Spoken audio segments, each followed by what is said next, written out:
Los hermanos sean unidos porque esa es la ley primera. Tengan unión verdadera en cualquier tiempo que sea, porque si entre ellos pelean, los devoran los de afuera. 90 buques mercantes, 20 de guerra, 20 de guerra.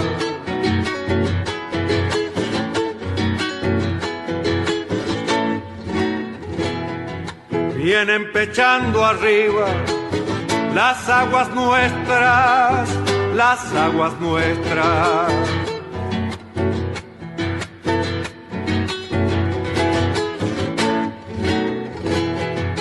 Veinte de guerra vienen con sus banderas, con sus banderas.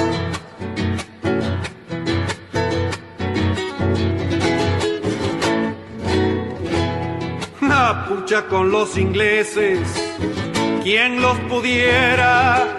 ¿Quién los pudiera? Que lo tiro a los gringos, Unigran 7, navegar tantos mares, venirse al cohete, que digo venirse al cohete. Buenas tardes, queridos oyentes. Con los acordes y el canto del triunfo, La Vuelta de Obligado, de Miguel Brasco y Alberto Merlo, interpretado por este último, hoy, 23 de junio, damos comienzo al programa 244 de Obligados a Volver, programa que se transmite todos los miércoles y sábados a las 18 horas por nuestra página en Facebook, Obligados a Volver, programa radial. Obligados a Volver, un análisis de la realidad argentina y mundial desde nuestra mirada, que es nacional, popular, democrática, feminista, latinoamericanista y ambientalista. Obligados a volver, porque como dijo el general San Martín, cuando la patria está en peligro, todo está permitido, excepto no defenderla. Recordando además nuestras consignas fundacionales: lealtad a Perón, Cristina Conducción. Dirección, Norberto Raful y Consejo de Columnistas y Asesores. Locución, quien les habla, Marina Martínez. En la operación técnica, Nicolás Rearte. A continuación, Norberto nos comentará, como suele hacerlo, el temario de nuestro programa de hoy. Buenas tardes, Norberto. Buenas tardes, Marina. Buenas tardes a todos, todas y todes, les oyentes de Obligados a Volver. Programa número 244, que corresponde al miércoles 23 de junio, todavía impactados por la noticia que nos conociéramos ayer sobre el fallecimiento de Horacio González, al que seguramente le corresponderá que le hagamos un homenaje en un programa especial a él dedicado. Pero bueno, teníamos organizado ya este programa como siempre, en dos bloques. En el primer bloque arrancamos con las efemérides históricas que prepara Edgardo Margiota. Le siguen las operetas del Grupo Comuna, Comunicadores de la Argentina, que desnuda la prensa hegemónica y sus artículos convenidos, concertados de oposición al gobierno. Le sigue luego la columna de Política Nacional que prepara Carlos Olubica y, cerrando el bloque, un tema musical, una pausa musical con un tema referido al general Manuel Belgrano. A continuación, el segundo bloque, que arranca con un invitado especial. Se trata de Ricardo Capdevila, que hoy nos presenta el tema del río Paraná con este título: Seamos soberanos en las decisiones. Y precisamente, tratando del tema del río Paraná, continuamos con dos pequeños videos que ilustran en la imagen el tema del que hoy es centro de debate en muchos espacios. Cerrando este bloque, entonces, tenemos a Pablo Vázquez, historiador que nos acompaña desde hace tiempo, al cual le hemos pedido que nos hable sobre junio y el peronismo. Y bien, cerrando ya entonces el bloque y el programa, otro tema musical, en este caso referido al general Martín Miguel de Güemes. Dicho esto, ¿qué te parece, Edgardo, si arrancamos con las efemérides? Conocer el pasado para iluminar el presente y construir el futuro. Efemérides correspondientes a la semana que se inicia. 25 de junio de 1912 se produce la huelga agraria conocida como el Grito de Alcorta. Los chacareros arrendatarios del sur de la provincia de Santa Fe y del norte de la provincia de Buenos Aires se movilizan reclamando por los precios de los arrendamientos y una legislación que los regule, y por el acceso a la tierra.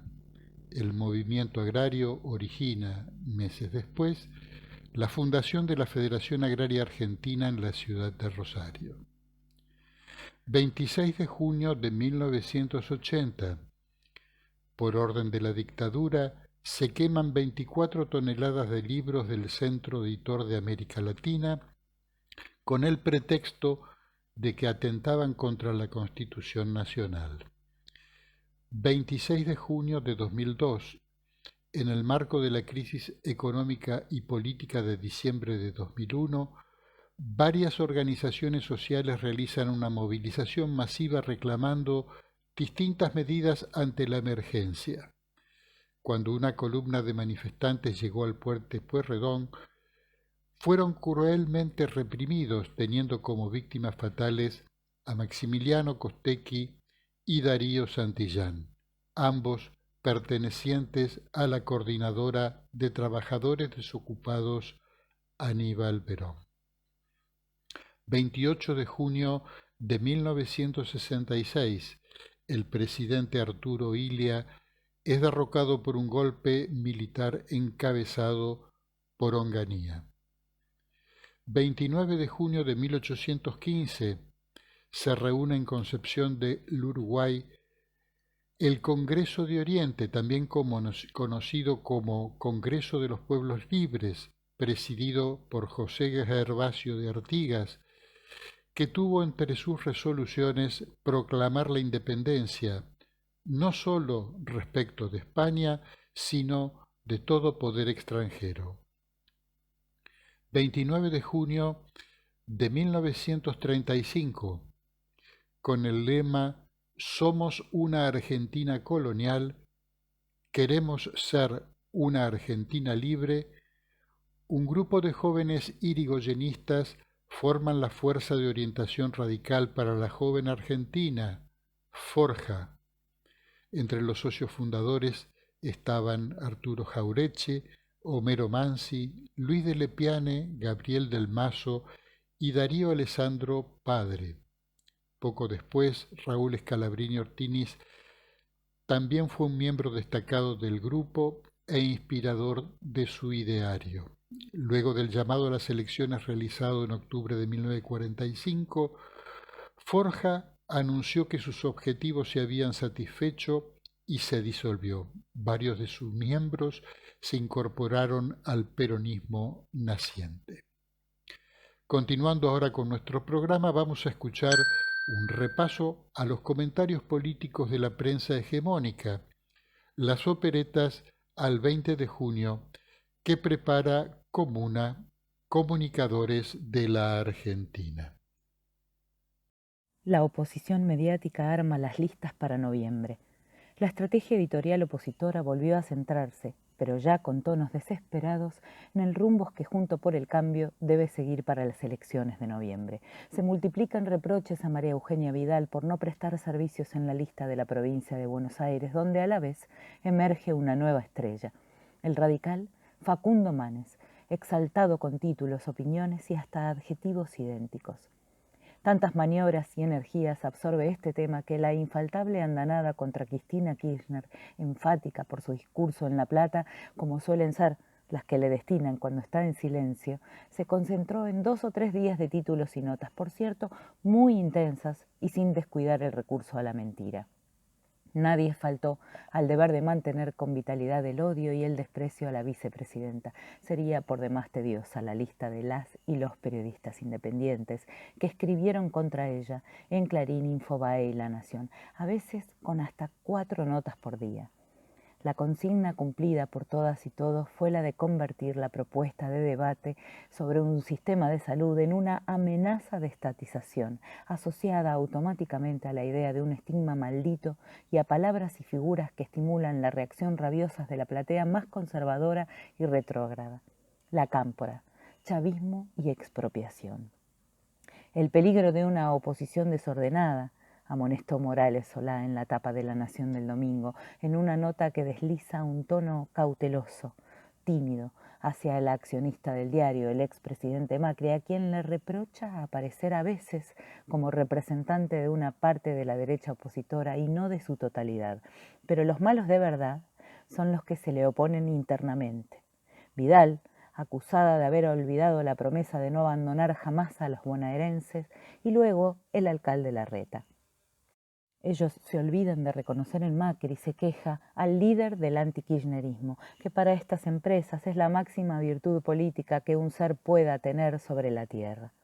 En estas líneas hay referencias muy elogiosas al radical Manes, igual que las de Kirschbaum en Clarín, en una línea editorial ya desplegada por redactores a su mando. La atención del batallón mediático sobre el desempeño de Juntos por el Cambio se expresó ya el martes con Pagni en La Nación cuando pidió un líder nítido, que podría ser, concedió Rodríguez Larreta. El despliegue comprendió también la exaltación a protestas opositoras en Pergamino y Salta, sobredimensionadas en tapas gemelas de Clarín y La Nación con fotos de portada. Clarín, por medio de González, le dedicó un enfático panegírico al radical Manes como competidor en la provincia de Buenos Aires. Como científico, escribió, atraía multitudes y atesora una década y media como celebridad. El tono contrario fue también para Vidal, por la decisión personal, pero incomprensible desde la política, de competir en la capital. La sinfonía fue nítida también el sábado. Clarín y La Nación ubicaron en tapa espacios destacados para la crítica de Elisa Carrió a sus aliados, y en una decisión editorial por demás infrecuente, ambos diarios le dieron existencia a las protestas sociales del viernes, ya atribuidas a la izquierda o a los piqueteros, pero esta vez no para quejarse del caos de tránsito. Mirando el conjunto, parece que el Frente de Todos no está presente como actor político. Además, La Nación copió y pegó la prescripción de hace una semana de Kirschbaum en Clarín cuando le dijo a Juntos por el Cambio cómo debe evitar que el oficialismo consiga acercarse al quórum propio en diputados en las elecciones de noviembre. También apuntan a la cita electoral, una vez más, versiones, presunciones y supuestos índices que son siempre contrarios a las vacunas de las que dispone la Argentina. Agotada la cantinela contra Sputnik, la siembra de dudas sobre su efectividad y, en suma, rótulos tales como vacuna soviética y veneno, la metralla cae ahora sobre AstraZeneca. Hay varios ejemplos, pero uno de los más alevosos es del miércoles 16 de Clarín, en un título en el que la redactora Wexler protesta porque el gobierno no se haya expedido sobre una decisión en Chile, suspender su aplicación porque una persona sufrió trombosis. Para reforzar, La Nación repitió el enfoque el sábado. Solo en los párrafos finales hay espacios para decir que los diagnósticos de trombosis adjudicados a AstraZeneca se dan en una persona cada 100.000 vacunadas. Si esos artículos usan de manera amañada datos parciales o los tergiversan para lanzar títulos contra la vacunación, ni qué decir sobre cómo presentaron el comunicado del subsecretario del Tesoro estadounidense tras un diálogo con el ministro Guzmán. Clarín y La Nación coordinaron el título principal del jueves. El reclamo habitual de todos los gobiernos de la potencia de medidas que favorezcan los negocios de empresarios de su país fue elevado a exigencia de plan económico sólido. El texto llenó de gozo a las y los periodistas independientes. Como siempre, en el extremo se ubicó Bonelli de Clarín, que escribió que Estados Unidos lanzó un bombazo, marcó la cancha a Guzmán y puso el dedo en la llaga porque Argentina no tiene plan económico. Como cada viernes, recurrió a la mención de quienes siempre determinan sus párrafos, los lobos y tiburones de Wall Street que se espantan con la existencia misma de Cristina Kirchner y Axel Kicillof. La desesperación de las empresas periodísticas opositoras por impedir un resultado electoral que favorezca al Frente de Todos lleva a las y los articulistas a redoblar recursos y dar rienda suelta a la imaginación. En este aspecto ha sido superado el ingenio de Carlos Pagni, quien en meses pasados había revolucionado al periodismo mundial al inaugurar un recurso hasta entonces desconocido: determinar, palabra por palabra, lo que piensa una persona sin decírselo a nadie y reproducirlo textual, tal como lo pensó. Lo hizo con Cristina Kirchner. Pero como la ciencia avanza, Van der Kooi dio todavía un paso más cuando afirma que si el Frente de Todos gana en noviembre, ella avanzará con su propuesta de reformar el sistema de salud. Pero si el resultado es inverso, también avanzará, dice el columnista, en un verdadero galimatías de tiempos verbales, porque interpretaría que el traspié habría obedecido a la falta de profundización del modelo. Es decir, que existe algo así como una máquina capaz de determinar el pensamiento de las personas en el futuro. Esto fue Operetas, Comuna, Comunicadores de Argentina, Facebook, Comunicadores de Argentina, Twitter, @ComunaRG.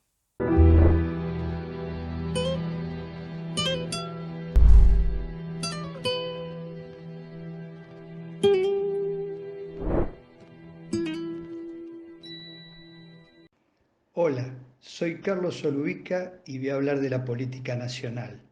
En el momento de realizar esta grabación es el lunes 21 de junio a las 18 horas. El oficialismo, de manera discreta y gradual, acorde con su responsabilidad de gobernar en un contexto de pandemia y de crisis económica. La oposición en forma más ruidosa y desaprensiva, con total irresponsabilidad y sin hacerse cargo del desastre de la pandemia macrista, han iniciado los preparativos para las próximas elecciones legislativas. Elecciones que están relativamente cerca en el calendario, pero todavía lejos en las preocupaciones de la gran mayoría de nuestro pueblo. Nos interesa principalmente analizar las perspectivas del Frente de Todos, que como fuerza gobernante pone a consideración de la ciudadanía su gestión desde el 10 de diciembre de 2019. Se dice habitualmente que las elecciones las ganan o las pierden quienes gobiernan en el momento en que se realizan.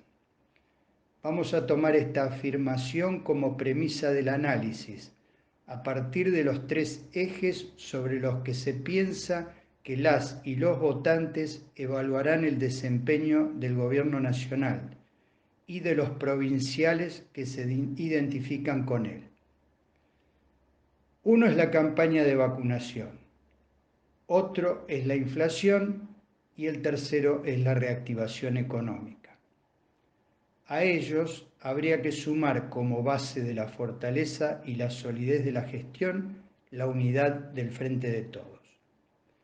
Comencemos por la campaña de vacunación, la más grande de la historia argentina, boicoteada en mayor o menor medida por la oposición. Después de las dificultades de los primeros meses para conseguir una cantidad suficiente de dosis para avanzar rápidamente en esta campaña, dificultad que tuvieron la inmensa mayoría de los países y que muchos todavía siguen teniendo, la provisión de vacunas alcanzó en las últimas semanas un volumen muy importante que permitió escalar la inoculación hasta 350.000 aplicaciones diarias. El 19 de junio, o sea, hace 2 días, el Ministerio de Salud de la Nación informó que en un mes se aplicaron más de 7.600.000 dosis y llegaron al país casi 8 millones. En el día de hoy, lunes 21 de junio, Llegaron casi 2 millones de dosis y se esperan por lo menos 3 millones más en el resto de la semana. Hasta el momento se distribuyeron más de 20 millones y medio de vacunas y se aplicaron más de 18 millones entre primera y segunda dosis. Considerando la población objetivo, por lo menos hasta que se modifique el criterio, estamos hablando de los mayores de 18 años, ya están vacunados, al menos con una dosis, más de 14 millones y medio de personas, el 44% de esa población objetivo. Con los 5 millones de vacunas que llegan esta semana y los 2 millones que aún restan del total distribuido, estamos hablando de 7 millones disponibles para aplicar en los próximos días, superaremos seguramente el 50% de mayores de 18 años vacunados.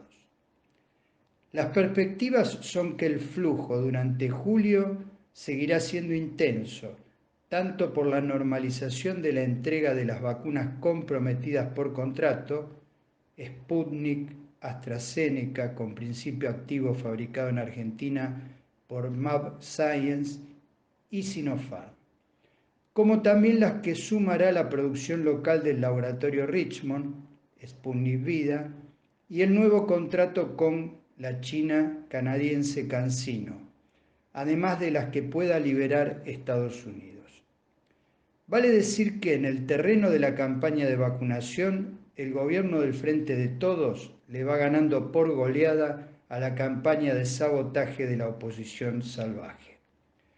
No obstante, sabemos que, como dicen algunas voces del oficialismo, sin la vacuna no se puede, pero solo con la vacuna no alcanza. La inmunización alivia y permite avisorar un futuro más cercano a la normalidad, pero nuestro pueblo tiene también otras preocupaciones inmediatas, acuciantes, que pivotean sobre la cuestión económica. Ahí resalta el problema de la inflación, que repercute en el bolsillo de la gente, con el arrastre de la fuerte pérdida de poder adquisitivo de los últimos años. El gobierno prometió que en 2021 los salarios le ganarían a la inflación. La previsión inicial de un aumento del 29% del costo de vida quedó superada por la realidad de los primeros 5 meses que ya marcaron el 21%.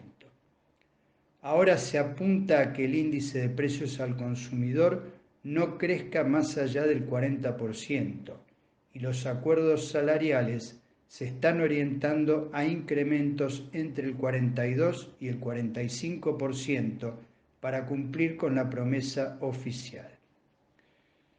La inflación se está desacelerando, pero todavía lejos de las expectativas iniciales. Con una batería de medidas que incluyen el moderado aumento de tarifas de luz y gas y el inminente anuncio de un acuerdo para controlar el precio de la carne, que tiene alto impacto en el IPC, el gobierno pulsea con el poder económico concentrado para cumplir su promesa.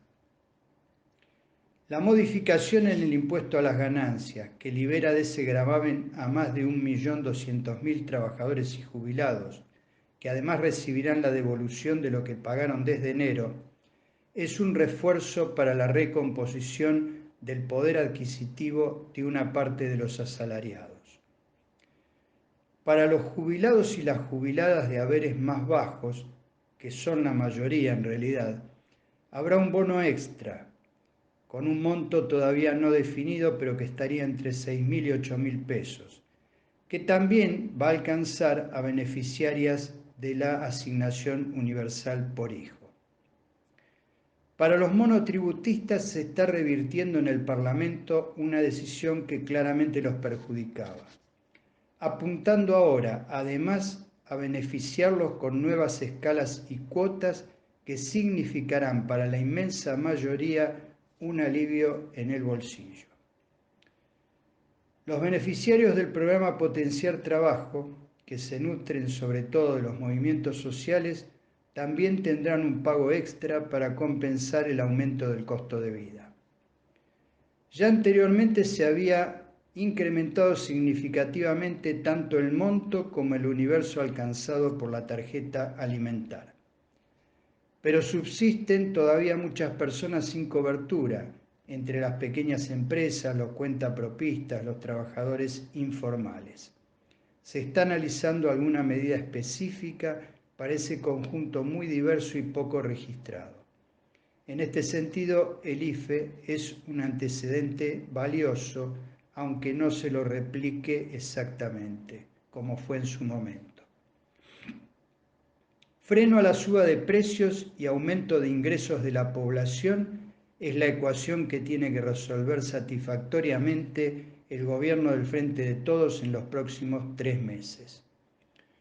Luego está, como dijimos al principio, el tema de la reactivación económica, que tendrá un impulso con el avance de la campaña de vacunación y la posibilidad de ampliar actividades golpeadas en distintos grados por la pandemia.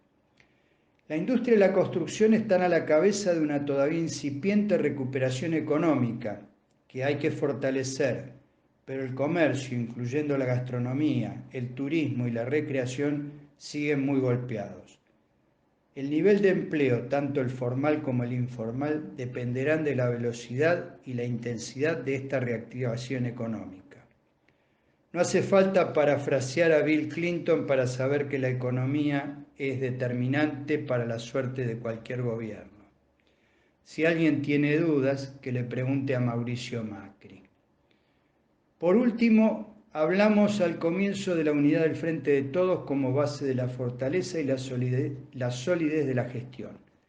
Mi opinión es que, más allá de algunos chisporroteos, de gustos y disgustos personales, por otra parte normales en una fuerza de gran amplitud y diversidad, tanto Cristina como Alberto emiten cada día señales claras de una sintonía que asegura el mantenimiento de esa unidad imprescindible. Muchas gracias a todas y a todos. Les mando un fuerte abrazo.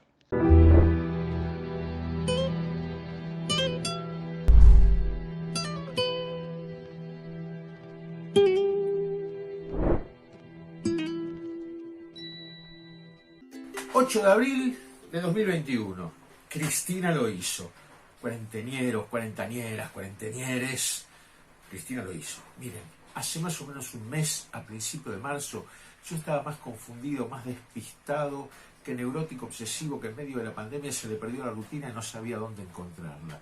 Estaba lleno de preguntas para las que no tenía respuesta. Me preguntaba, por ejemplo, cómo era posible que en la diferencia de un mes, gente que decía, me están envenenando, me quieren envenenar, me quieren vacunar, me están envenenando, de golpe dijera, yo quiero la vacuna, démela a mí, ¿por qué se dan a ese otro antes que a mí? ¿Qué pasa que las mismas personas? Me preguntaba, ¿cómo era posible, sabiendo que cada vez hay más contagios, que nadie se salva solo, que nos tenemos que cuidar entre todos? Hay gente que dice, no, que no haya restricciones, yo quiero mis libertades. Donde ellos dicen libertad hay que escuchar privilegios, porque son libertades solo para ellos, aunque digan que son para todos, saben que los demás no las podemos ejercer porque no queremos contagiarnos, y porque si nos contagiamos podemos enfermarnos y nos pueden pasar cosas terribles. Me preguntaba cómo era posible que se hable tanto a los gritos respecto de la violencia, no es violencia que yo, y no hagamos entre todos un pequeño debate para ver cómo podemos hacer para que seamos todos, todas, todes menos violentos los unos con los otros, nos escuchemos, entendamos que la patria finalmente es el otro y que uno también es el otro. Me preguntaba cómo era posible que la justicia funcionara tan mal, siendo que el Poder Judicial funciona tan aceitadamente. Miren, frente a cualquier cosa, la cosa es así. La radio te denuncia, los diarios investigan, la tele juzga y las redes sociales condenan. Perfecto. Y los jueces, y ya lo ve, es para los jueces que la miran por TV, y la gente, y ya lo vio, es para la gente que lo mira por YouTube. Sí, y frente a todas esas preguntas, la respuesta es, bueno, ¿qué querés? Bueno, la cosa es así, bueno, vos sos un idealista, un iluso, lo que sea. Respuestas que no me encajaban con las preguntas que no me encajaban con las respuestas. Y de pronto en esa mezcolanza, Cristina lo hizo. ¿Qué fue lo que hizo? El jueves 4 de marzo de 2021, por la mañana, la citaron por una indagatoria sobre una causa que nadie puede entender ni qué causa era ni por qué eso era una causa. Es como que yo te acuse a vos, hago una denuncia donde estoy acusando de tomar café. Es cierto, vos tomás café, pero eso no constituye un delito. Y que los jueces lo tomen. Eso se llama lawfare, sobre todo cuando se basa en que un periodista lo dijo, que una red social lo dijo, que un diario lo dijo, que un espía lo dijo, y en vez de investigar el juez a ver qué hay de cierto, qué tiene que ver, qué hay de ilegal, directamente crea una causa y llama a indagatoria a la persona metida en la situación. Y en eso estaba Cristina, la vicepresidenta, cuando de repente lo hizo. ¿Qué hizo? Les dio una clase magistral, cambió la indagatoria, el eje de la indagatoria, por una clase magistral sobre el lawfare. Materia que además, digo yo, es mi opinión, debería formar parte de las carreras de estudio, miren, de Derecho, de Comunicaciones, de todas las carreras universitarias y de todos los oficios y de la vida cotidiana. Todos tendríamos que entender, para que no nos juzguen, para no ser juzgados y para no juzgar cuando no hay lo que. Y cuando además quienes tienen que juzgar son los que tienen que juzgar y son los que tienen que además investigar para juzgar y no en base a lo que algún amigo del poder propio les está diciendo. Ella lo hizo, les dio vuelta, les dijo, señores jueces, ustedes están hablando de cualquier cosa, ¿quiénes son ustedes? ¿De qué me están juzgando? Fue y lo dijo. ¿Cómo hizo para dar vuelta a esto? Se basó en correrse de la agenda, en no tomar la pregunta como esto es lo que me están preguntando, esto es lo que tengo que contestar, sino en cuál es mi propia agenda, qué es lo que yo pienso a partir de eso, por supuesto con conocimiento, y para hacer esto hay que salirse, no hay que esperar, digamos, uno no forma ahí parte del sentido común, no es que la sociedad te aprueba, qué bárbaro, sino que tenés que ponerte en un lugar quizás solitario, apoyado, sí, por un montón de gente, y con mucho, digamos, testículos o bien ovarios o lo que sea que cada uno tenga en ese lugar, pero digamos mucha fuerza y mucha valentía para poder cambiar el eje, para poder salirse de la agenda de los otros y poner tu propia agenda en juego. Cierto es que los principios perversos en los que estos jueces se estaban basando harían agarrarse la cabeza al mismísimo Caín. Sí, señores, hasta Caín se agarraría la cabeza. ¿Por qué? ¿Saben quién es Caín? ¿Se acuerdan? En la Biblia había dos hombres solamente, Caín y Abel, eran hermanos. Abel lo asesinaron, son los dos únicos hombres que había. Dios le pregunta a Caín, che, ¿qué pasó con tu hermano? Y dice, no sé, ¿acaso soy yo el guardián de mi hermano? Contestó Caín. Cuando, bueno, es muy simple, si hay solo dos personas, matan a una, el culpable probablemente sea el otro, no había nadie más. Bueno, Caín hizo eso y la más mala noticia todavía es que si esto fue así, si esto fue tal cual, todos descendemos de ese Caín porque al otro lo habían matado. Bueno, Cristina lo hizo, Cristina cambió el eje, Cristina se corrió de lo que le estaban preguntando y lo explicó para todos. Después de ahí nadie puede decir, no, yo no sé lo que es el lawfare, yo no sé lo que es el lawfare. Miralo, entendelo, pero eso sí, por favor, no lo mires en cierto canal porque te van a pasar la imagen de ella y los subtítulos en lawfare.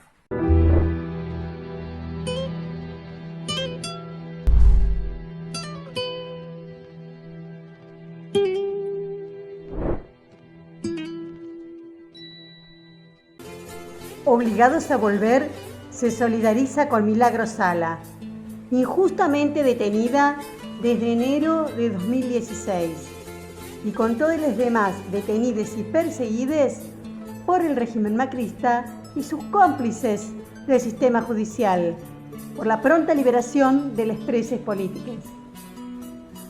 Antes de continuar con Obligados a volver, les invitamos a conocer todos nuestros medios de comunicación.